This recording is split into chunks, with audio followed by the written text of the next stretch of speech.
आपको बता दें कि भारत नेपाल सीमा से लगे खटीमा सुरई रेंज के घने जंगलों के बीच भारामल मंदिर में 5 जनवरी 2025 को महंत गिरिराज कास व सेवादार की हत्या कर घटना को अंजाम दिया था। वहीं पुलिस की अलग अलग टीमों द्वारा हत्यारों की खोजबीन में पुलिस जुटी थी, लेकिन फिर भी पुलिस को कोई सफलता नहीं मिल पा रही थी। वहीं तीसरे सेवादार नन्हे जो चश्मदीद गवाह भी था, उसकी 2 दिन पूर्व संदिग्ध परिस्थितियों में हुई मौत से पूरे शहर में हड़कंप मच गया।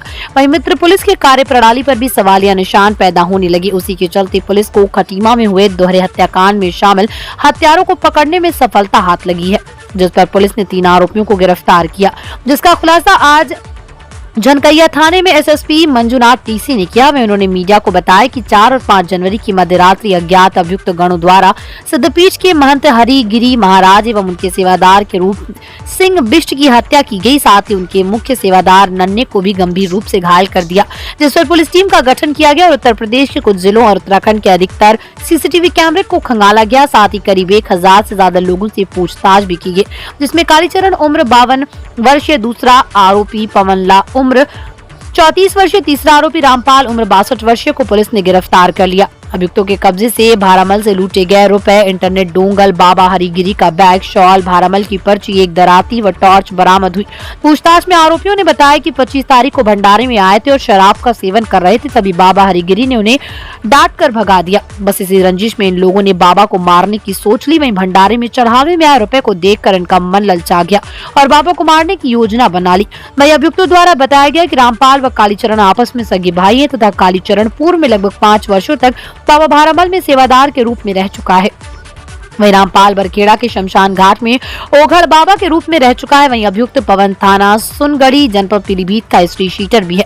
वहीं एसएसपी मंजुनाथ टीसी ने चश्मदीद गवाह नन्हे की मौत पर बताया कि नन्हे लाल किनारे जा रहा था और उसका पैर पेड़ की जड़ में अटक गया था, जिससे वो नाले में जा गिरा।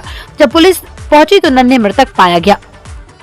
3 हफ्ते पहले दिनांक 4 और 5 की मध्यरात्रि में भारामल जो धाम भारामल बाबा मंदिर में जो महंत हरिगिरी महाराज और उनके चेला एक जो है रूपा कहते हैं, उन दोनों की बर्बरता से हत्या हुआ था।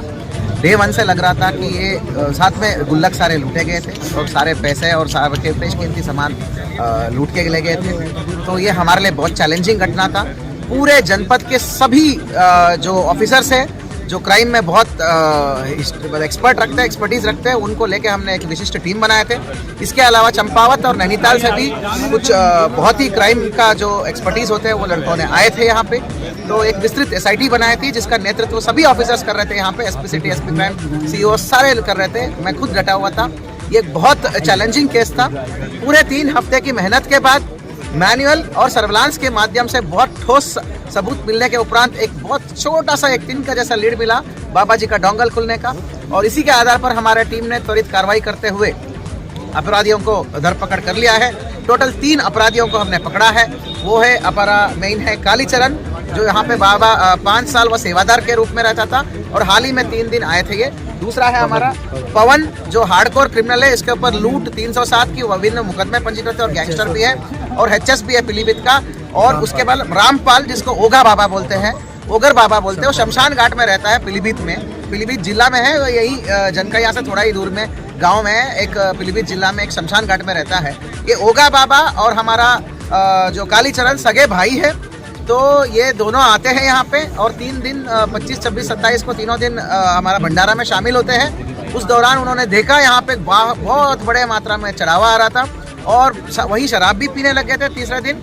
तो तब जाके बाबा ने इनको डांट टपट करके भगा भी दिया था। उस बात को खुन्नस भी रखते थे और इन्होंने तभी योजना बनाया था कि इस पे संपत्ति भी लूटेंगे और बाबा को भी पीटेंगे। ये इनका मकसद था। इसी के प्रकार वो पवन को जोड़ते हैं जो अपराधी है, शातिर अपराधी है। 4 और 5 की शाम तक भी यहाँ पहुँच गए थे। पैदल चलते चलते वहाँ जाके डंडे वहीं से तोड़े, एक कुल्हाड़ी और एक टॉर्च ले गए थे और कुछ सामान ले गए थे। बस वहीं से डंडे तोड़ के उन्होंने बर्बरता से हत्या भी की और सारे संपत्ति लूटा इन्होंने। और आज ये घटना का सफलतापूर्वक अनावरण के बाद तो जैसे ही इन्होंने इसका वो कबूल किया, क्या बोलते हैं उसको, उन्होंने क्राइम को एक्सेप्ट किया, उसके बाद क्राइम का रिकंस्ट्रक्शन किया गया है। जहाँ पर इन्होंने भी कैंप किया था, शराब पिए थे, उसके बाद वहाँ पे जहाँ वारदात किया था, आग जलाए थे, वो सारी घटनास्थल चिन्हित हो चुका है। उसके बाद जहाँ पर इन्होंने बाबा जी का जो मतलब एक कपड़ा है जो वो मतलब क्या बोलते हैं उसको? अंगोछा बोलते हैं। अंगोछे में सारे पैसे लेके आए थे। वो अंगोछा, बाबा जी का बैग, डोंगल और लोग जो मन्नत मांगते हैं ना, वो मन्नत मानने वाला पर्चियाँ, वो सब जो थे वहाँ पे उस समय तो वहाँ कुछ नहीं कर पाए, वो सब इकट्ठे करके लेके आए थे। वो पैसा छोड़ के बाकी सब वहाँ डंप किए थे जंगल में। वो सारे चीज़ें अंडर वीडियोग्राफी रिकवरी कराया हमने।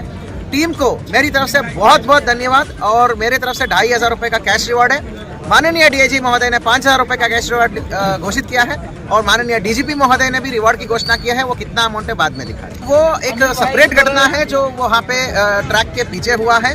तो वो जो है अराउंड 9:30 और 10 के बीच में आश्रम से गायब हुआ है। मतलब वो पीछे के रास्ते जाने की कोशिश कर रहा था और उसकी मृत्यु जो है वहाँ पर जो नहर है, वो पीछे उसको नहर बोलते हैं, वैसे वो नाला है।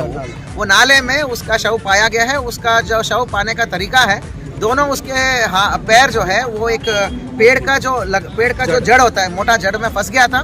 तो संभवतः ये नाला पार करने के चक्कर में अंधेरे में वो पेड़ की जड़ों में पैर फंस गया था। और उस समय पोस्टमार्टम तत्काल नियमानुसार हमने पैनल विद वीडियोग्राफी में कराए थे, जिसमें ड्राउनिंग आया है। उसमें कोई आता है कार्यवाही तो हम कर लेंगे, कोई लेना देना नहीं। इस अपराध से वो नन्हे की मौत का दूर दूर तक कोई लेना देना नहीं।